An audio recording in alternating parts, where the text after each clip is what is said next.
So we talked about baseball. What about the other sport that happens in the summertime, right? The NBA never sleeps, and neither do the basketball players here on Delmarva. Exactly right. Yeah, that's right. So the NBA Summer League still in full swing this week. We're going to start Chesapeake College Monday night. 2 Bayside North representatives in action, talking about Stevensville and the Bayside Hoyas. Now, we heard this name, J. Sean Freeman, doing it early and often. Block on one end, finishes with the and one the other way. This kid's talented. The Kent County Rising senior spinning and dropping home the mid-range jumper. Freeman had 15 quick points right out of the gate. Stevensville, though, trying to answer after surrendering an early 17-2 run. Cole Cradleville puts in the 3, but it would be just too much of Freeman. Hoyas expanding on their double-digit lead at the half, showing off the range from behind the arc. The Hoyas cruise in this one, the final 51-35.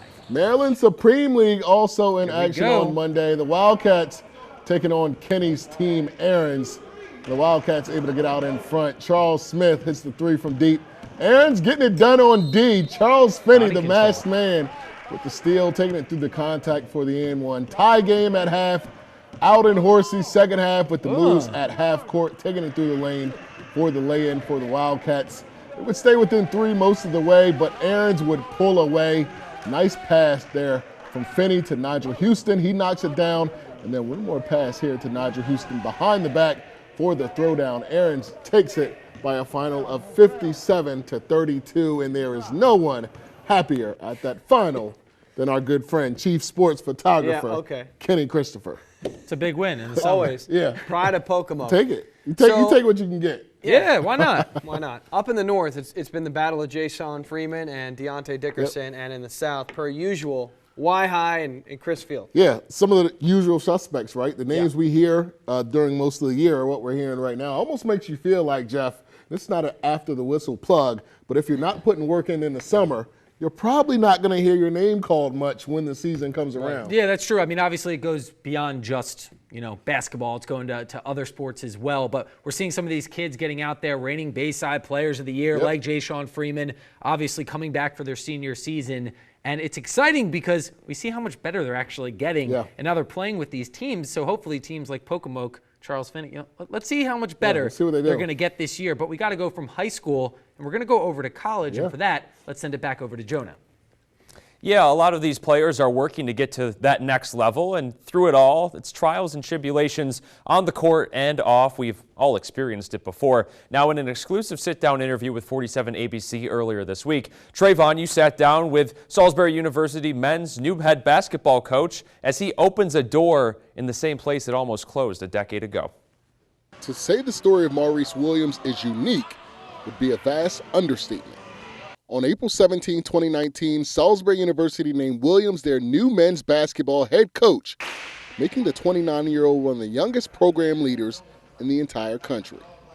But few know the route Williams took to get there. Coming out of high school in Ohio, he had his dreams set on playing Division II college hoops. He settled on a small school in Edenboro, Pennsylvania. I just thought for sure I was going to come in there and just wow them with my skills and my ability. And it was humbling for me. I tell people I had walked on, and after the year they told me to walk off.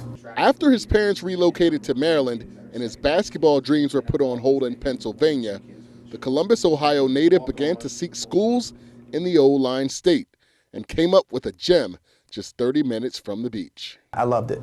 I loved it. I saw that it was a beautiful school. I liked this location. I loved that it was close to home. And to be honest with you, I knew that I could play here. After mingling in circles with the current team and seemingly dominating the tryout, Williams was once again denied from the game he loved. I came in to actually this office here, and Coach explains to me that you did a great job. You're a good player, but I don't know if you're the best fit for what we're looking for, what we need. And my heart just hits the ground, Williams stayed in shape to join the track team while still enrolled at Salisbury. The next summer, after faithfully meeting various basketball coaches at an unrelated camp, Williams was convinced to take his talents to Frostburg State University. And I'm like, Frost what? What is that? After not playing much in his first year at Frostburg and losing a close teammate in the offseason, Williams' career gained fuel to to be the best player he could be. In his senior year, he led the CAC in scoring, offensive rebounding, and free throw percentage, and became Frostburg State's first all-conference selection. I knew that I had to play for something bigger than myself. If you knew my story, you would understand that playing hard was the easy part.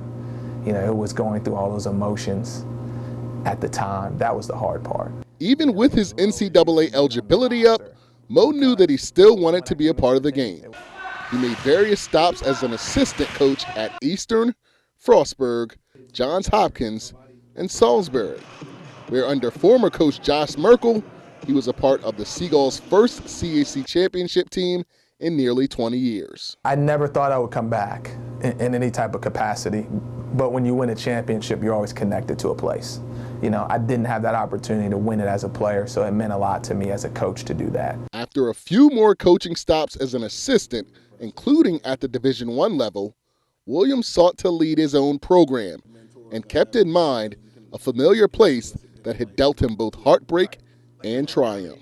I had just great advice from other coaches around me that were telling me, like, you should really look at Salisbury. So when I got the call, I was ecstatic. You know, tears were flying everywhere, and I was walking around campus. I had to leave the building because I couldn't, you know, keep all that in. Called on to lead a program he was once cut from, a story you don't hear every day. It's just a great reminder that failure is a great teacher for us all. At one point, I used to walk through this building and cry, and now I can walk through this building with my head held high and smile.